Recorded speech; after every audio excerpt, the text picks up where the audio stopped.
오늘 이 새벽에 함께 은혜 받을 말씀은 로마서 12장 14절로 21절까지 말씀입니다.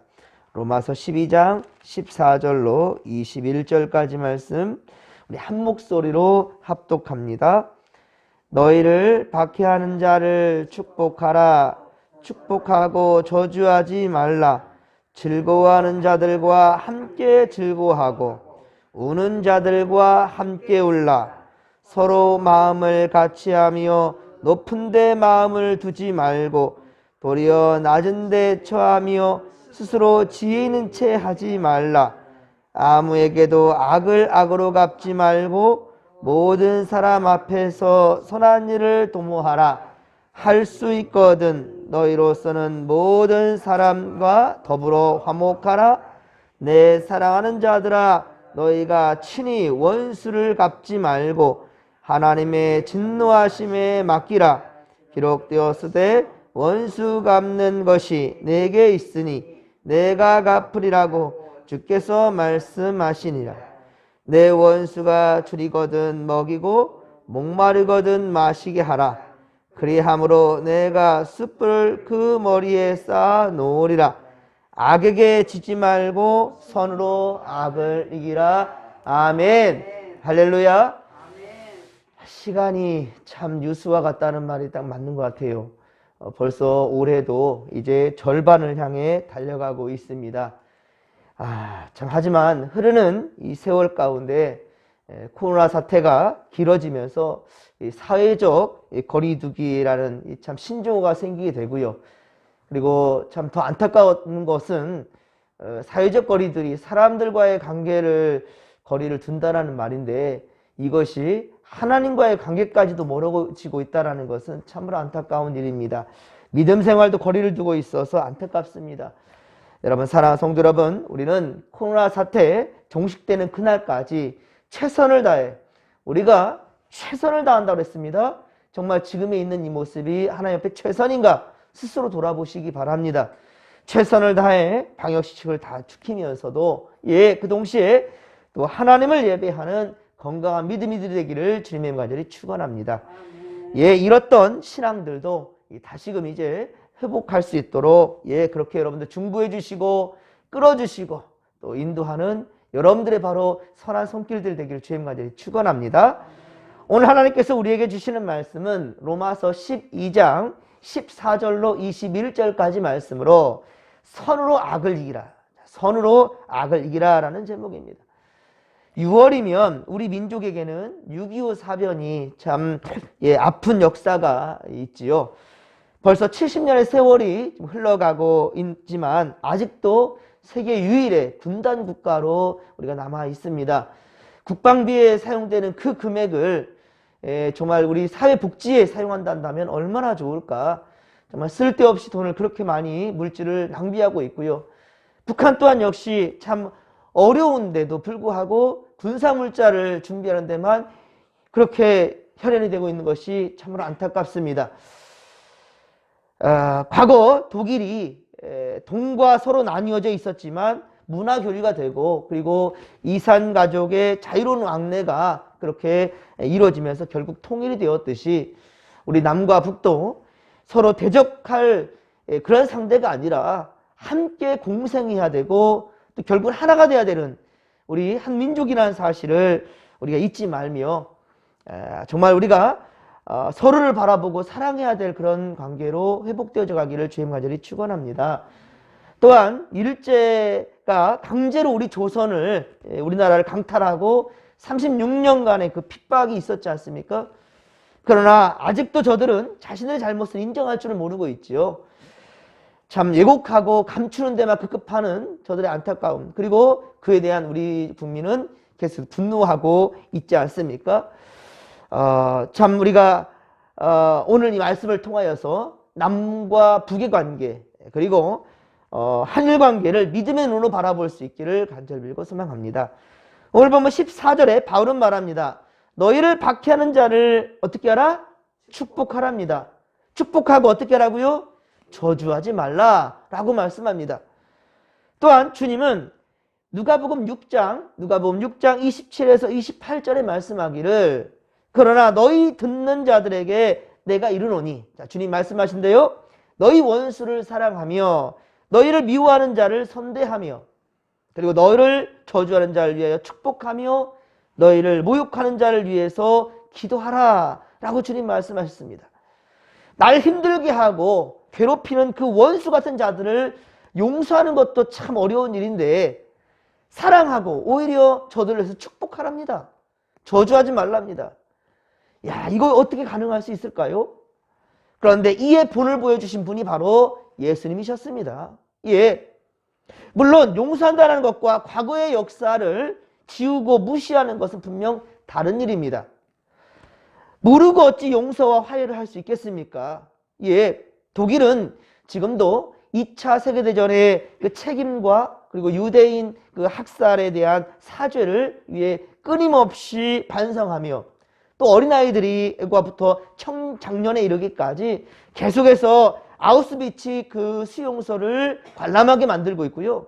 그리고 봉사활동을 어려서부터 아예 그냥 교육 코스로 필수 교육 코스로 정하고 있다 합니다. 우리나라도 정확한 역사를 다음 세대에 가르쳐야 되지 않겠습니까? 또한 일본도 지금이라도 역사 왜곡을 이제 그만 멈추고 진정한 화해를 위한 용서를 구할 수 있기를 바라며 기도합니다. 사랑하는 성도 여러분, 인간의 삶은 슬픔과 그리고 기쁨이 뒤섞인 삶을 우리가 살아가고 있지요. 승진하고 취직하고 결혼하고 출산하는 등 여러 가지 일들도 있지만 그런데 여러분들 좋은 일이 있으면서도 또 때때로 교통사고도 있고 질병도 있고 죽음과 장례식도 그렇게 이루어져 가고 있지 않습니까? 참 여러분들 항상 우리가 좋은 일만 있는 것이 아니고 또 슬픈 일만 있는 것이 아니고 이 또한 지나가리라. 어제 우리 월상 예배 때도 말씀드렸지 않습니까?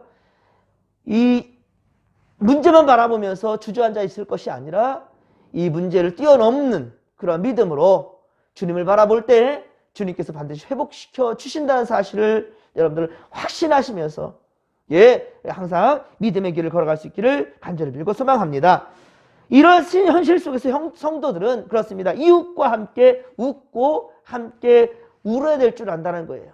알아야 된다는 거예요. 그것은 지극히 정상적인 인격자의 모습인 거예요. 함께 슬퍼하는 자에게 울어줄 줄도 알고 기뻐하는 자에게 초친다는 말 있지 않습니까? 그러지 않고 기뻐하는 자에게 함께 기쁨을 누릴 수 있는 그게 진정한 하나님을 믿는 성도라 할 수 있지 않겠습니까? 다른 사람이 기뻐할 때 함께 기뻐할 줄 알아야 된다는 거예요. 함께 16절의 말씀, 자 우리 16절의 말씀을 같이 한번 읽겠습니다. 서로 마음을 같이 하며 높은 데 마음을 두지 말고 도리어 낮은 데 처하며 스스로 지혜 있는 채 하지 말라. 아멘. 자, 그렇습니다. 이것이 곧 바로 예수 그리스도의 삶이었다라는 거예요. 주님은 잡히시던 전날 밤에 성찬과 더불어 세족식을 하였어요. 제자들의 바로 발을 씻겨 주었단 말입니다. 내가 너에게 행한 것 같이 너희도 행하게 하려 하여 본을 보였노라 라고 말씀하고 있어요. 먼저 예수님께서 본을 보여주시고 따라오라고 주님 말씀하신다는 겁니다. 예수님은 또한 이 땅에 오신 목적을 인자가 온 것은 섬김을 받으려 함이 아니라 도리어 섬기려 하고 자기 목숨을 많은 사람들의 대속물로 주려 함이니라. 아멘. 주님의 오신 목적이 분명히 기록되어 있단 말입니다.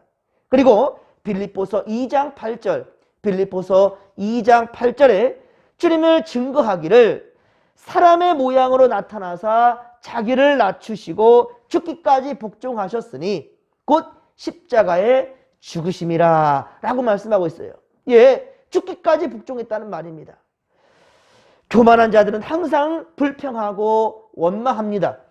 하나님께서 세우신 권위에 대항합니다. 겸손한 자들은 범사에 그러나 감사할 줄 아는 자들이에요. 어떤 상황에서든지 하나님께 올릴 찬송이 멈춰지지 않는 그런 자들이라는 것이죠. 하나님께서 주신 제도와 또한 질서에 순응할 줄도 아랜다는 것이지요. 사랑하는 성도 여러분, 우리는 오늘도 예수님 닮아가는 성화의 이 과정, 예, 이 성화를 이루기를 주님의 간절히 축원합니다. 오늘 보면 17절에서 21절까지, 오늘 보면 17에서 21절까지는 겸손한 자, 예수님을 닮아가는 거룩한 그리스도인으로서의 삶의 자세가 기록되어져 있습니다. 그 자세를 가르쳐 주시는데요. 그렇습니다. 사랑하는 성도 여러분, 우리는 이렇게 살아가십시다. 이렇게 살아가십시다. 아무에게도 악을 악으로 갚지 말자는 거예요. 모든 사람 앞에서 선한 일을 도모할 줄 아는 그러한 믿음의 고속들 되기를 주님의 간절히 축원합니다. 이것이 바로 하나님의 영광을 드러내는 일임을 우리는 잊어서는 안 된다는 것이죠. 예수님은 산상수훈, 산상설교인 말씀 중에 마태복음 5장 39에서 42절, 마태복음 5장 39에서 42절에 말씀합니다.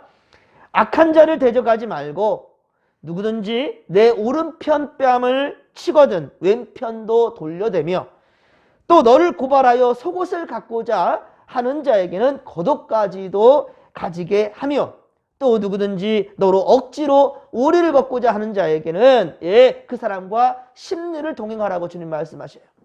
내게 구하는 자에게 주며 내게 꾸고자 하는 자에게는 거절하지 말라라고 말씀합니다.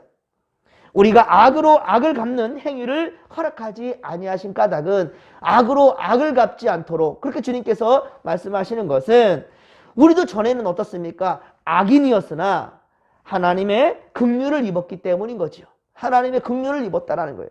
하나님께서 원수되었던 우리를 사랑해 주신 것처럼 우리는 우리에게 악으로 행하는 자에게 보복하지 말고 모든 사람에게 선을 베풀어야 할 이유가 바로 여기에 있는 것입니다. 그래서 우리는 18절, 오늘 본문 18절의 말씀처럼 자 뭐라고요? 할 수 있거든 모든 사람과 더불어 화목하라라는 거예요. 할 수 있거든. 우리가 할 수 있는 최선을 다하라는 것이죠. 최선을 다해서 바로 모든 사람과 더불어 화목하라라는 거예요. 잘못이 내게 있는 경우에는요, 물론 다 잘할 수는 없잖아요. 잘못이 내게 있는 경우에는 내가 먼저 사과할 줄 아는 그런 용기가 있었으면 좋겠어요. 물론 미안함은 마음은 있어요. 하지만 표현하지 아니한다면 상대방이 알 수가 없는 겁니다. 여러분들 실수할 수 있어요. 완벽하고 온전한 자가 어디 있습니까? 예, 이 땅에 온전한 자는 없어요. 예, 다 실수할 수 있습니다. 그러면 여러분들 내가 먼저 가서 사과하고 그리고 서로 화목해야 한다는 거예요. 예, 웃는 얼굴에 침 못 뱉는다지 않습니까? 예, 여러분들 화로서 대하는 사람에게는요 또 그 사람의 화를 끌어낼 수밖에 없는 거예요. 하지만 내가 온화한 마음으로 유순한 마음으로 그렇게 화목을 위하여서 노력한다면 상대방도 그 노력을 알아준다니까요. 잘못이 상대에게 있을 때는 뭐 어떨까요? 잘못이 상대방에게 있을 때는 그가 용서를 구하면 언제든지 받아줄 줄 아는 넓은 마음이 필요하다라는 것입니다. 주님은 마태복음 18장 22절, 마태복음 18장 22절에 말씀하시기를 자, 용서하는데 어떻게 용서하라고요? 70번씩 7번이라도 형제를 용서하라. 70번씩 7번이라도 용서하라고 그렇게 가르쳤습니다. 이것은 말 그대로 70번씩 7번 이 자체 숫자가 중요한 것이 아니라 그만큼이나 많이 용서하라. 이 7이라는 것은 완전한 숫자이거든요. 예, 그렇습니다. 그리고 죄와 악을 구별하지 못하고 용서할 줄 모르는 자에게는 어떨까요? 죄와 악을 구분할 줄도 모르고 용서할 줄 모르는 그런 자가 있다 한다면 어떻게 해야 될까요? 그에 대한 분노하기보다는 그 영혼을 오히려 불쌍히 여길 줄 아는 죄와 악을 구분조차 하지 못하고 자기가 무슨 죄를 짓지도 모르고 있는 사람들이 있어요. 자, 그럴 때에는 그런 자들을 불쌍히 여길 수 있는 미움과 분노가 아니라 오히려 불쌍히 여길 수 있는 그런 마음이 진정 예수님의 마음이라는 것이죠. 때로는 그래서 기다릴 줄도 알고 그리고 그저 막연히 기다리는 것이 아니라 그를 위해서 기도하면서 회복하고 그리고 그가 회개할 때까지 또 기다리면서 또 기대하면서 기도하며 나아갈 수 있는 우리가 되기를 간절히 빌고 소망합니다. 19절의 말씀처럼 원수를 갚는 것은 자 어떻습니까? 우리의 몫이 아니다라는 거예요. 원수 갚는 것은 우리에게 있지 않다라고 주님 말씀하시죠. 오히려 원수가 줄이고 목마르거든 자 어떻게 하라고요? 마시게 하는 것이 주님이 우리에게 바라는 것이고 사랑과 용서라는 말입니다. 사랑하는 성도 여러분, 악에게 지지 말고 바로 선으로 악을 이기십시오. 할렐루야. 예, 악에게 지지 말고 선으로 악을 이기십시오. 오늘도 우리 예수님처럼 사랑하며, 할렐루야, 예수님처럼 사랑하며 행복한 인생들이 되기를 주님의 간절히 축원합니다. 많이 사랑하고 많이 사랑을 베풀면서 우리 진목교회를 하나님이 세우신 그 목적과 이유를 우리 분명히 우리가 깨닫는 이 하루 되기를 간절히 빌고 소망합니다. 자, 오늘도 주님께서 우리에게 사랑하라고 명하십니다. 사랑하십시다. 예, 많이 사랑하면서 우리 참으로 얼굴 붉히는 일 없고 정말로 우리 얼굴 가운데 예수의 사랑으로 온화한 마음으로 대할 수 있는 그러한 평화가 화목이 우리 가운데 있기를 간절히 빌고 축원합니다. 주여 삼창 부르며 기도하며 나갑니다. 주여, 주여, 주여. 살아계신 하나님 아버지, 우리 예수님은 화목제물로 돌아가셨습니다. 하나님과 인간관계에 끊어진 그 다리를 연결해 주시고자 우리 예수님은 십자가를 지셨나이다. 죽어주셨나이다. 죽기까지 복종해 주셨나이다. 하나님 아버지요, 그 가운데 우리는 무엇이 그리도 내게 온전함이 아버지요 있는지, 다른 이들에게 아버지 정지하는 데 발빠르고 미움과 다툼 가운데 있는 우리 인생입니다. 하나님 용서하여 주시옵소서. 먼저 우리 눈에 들어있는 들보를 끄집어내야 아버지요 상대방에 있는 우리 티도 보면서 떼어낼 줄로 믿습니다. 하나님, 우리 다 온전하지 못한 자들이에요. 늘 부족한 투성입니다. 하나님 아버지요, 우리 아버지 항상 겸손할 줄 알며 우리 아버지 우리도 언제든 실수할 수 있다라는 아버지 마음을 가지며 우리 아버지 겸손할 수 있도록 도와주시옵기를 원합니다. 그러므로 우리는 할 수 있거든 아버지 최선을 다하여서 서로 아버지 화목할 수 있도록 더불어 화목을 위할 수 있는 우리가 될 수 있도록 주여 도와 주시옵소서. 함께하여 주시옵소서. 우리를 다스려 주옵소서. 성령이 함께하여 주시옵소서. 원수 갚는 것은 우리의 몫이 아니라였습니다. 하나님께 맡길 때 주님이 해결해 줄 줄로 믿습니다. 우리가 분노함으로 아버지여 주의 마음을 아프게 할 것이 아니라 아버지 항상 오히려 저 불쌍한 저자를 위해서 기도할 수 있고 용서할 수 있고 우리 하나님 아버지 저를 위해서 하나님 아버지 우리가 아버지 축복을 밀어줄 수 있는 우리 건강한 믿음이 될 수 있도록 주여 도와 주시옵소서.